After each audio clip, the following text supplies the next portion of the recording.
So the postman's just been. What have I got here? This could be my birthday present that I've been waiting for.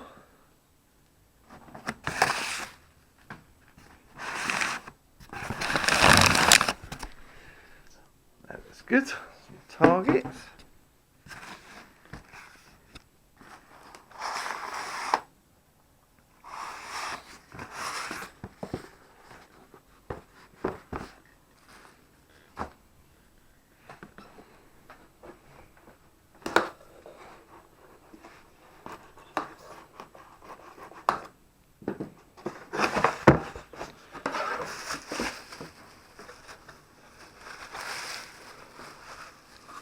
Wow, that's good. So this riser is from SF Archery. It's the Axiom. I've got 25-inch right-handed riser. This is in here.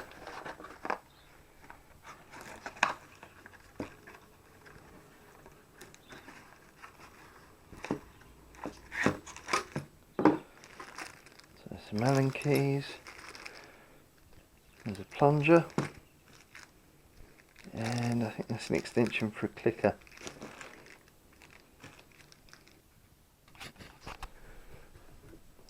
Knife.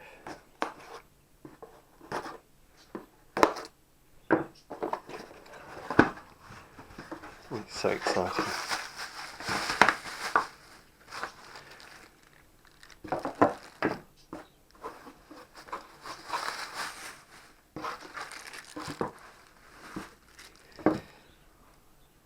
There's my new limbs. So SF Archery, they're fibre and foam. So these are ILF fitting, so they slot into here. So it's a sort of professional type fitting now. So that's the limbs out of the plastic packing. Now on here, I don't know if you can see that, it actually tells you which limb is the lower one and which one's the upper one. So I've got the lower one in my hand here, and there's the handle, so that's the lower end. If I put it in the right way around, they should just slot in. I don't know if I can do this with one hand.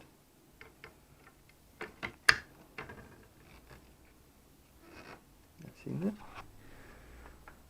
That's the lower one.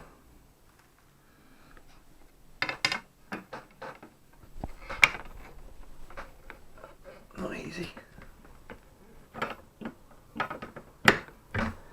That's the upper one. Now, what you can see that doing there, that's not because it's broken or anything. That's so you can adjust it to get the tiller right on the bow. So the bow also came with a new arrow rest, which is handy, so I don't have to take it off my training bow. And as you can notice there's actually two holes where you can mount the plunger. So the question is do you have the rest here or here? Now from what I've read, the difference is really to do with a lot to do with preference, and a lot to do with when you're actually holding the bow and you're pulling and then you release, you can get some twists. So from what I've read, if you put the rest further forwards, it actually can make the sensitivity to the twisting action a lot higher, so you can end up going off target a lot easier. So I think a safe bet for me will be to put it here initially. I can always move it later.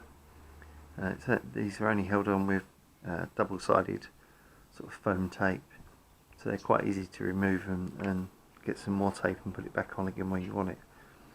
So I'm going to mount mine there, and then the plunger will go at that point as well. So I've just got my string on, and I'm checking the brace height as it is currently without me doing anything. So I don't know if you can see that, it's upside down actually, so you can make it harder.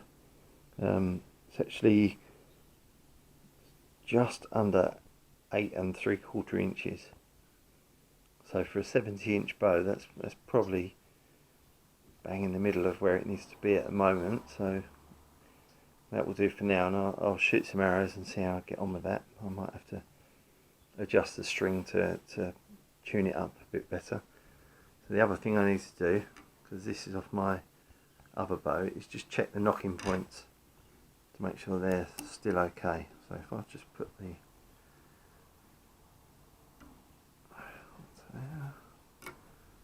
difficult to do with one hand as usual. So I want that to just touch my wrist, which it just about is there, I think.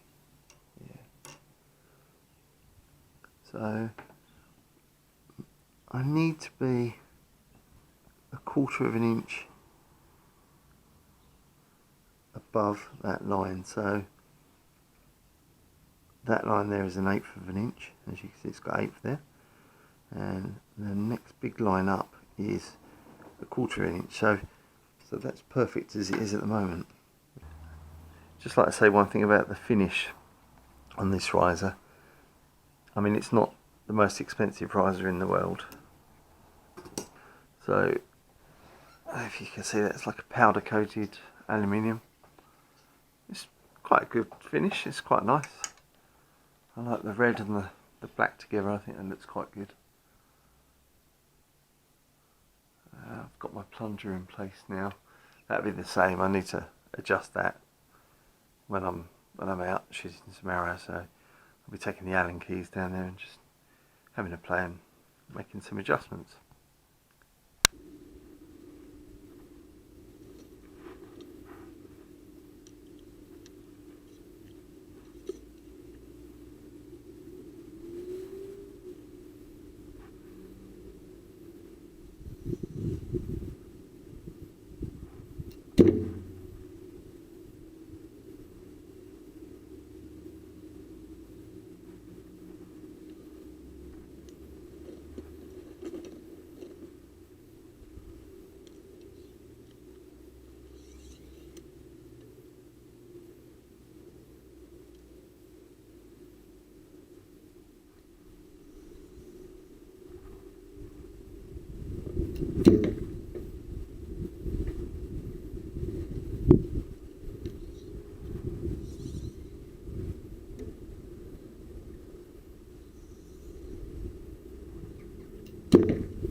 Well, that's it. That's the end of this little video. That's my first go at the new bow. I hope you enjoyed what you saw. Please don't forget to subscribe. You can find links to subscribe below, and links to my Patreon page in my description below as well. And I've got a blog at my website, which is www.g7wjw.co.uk, and the link for that is also in the description below. Cheers!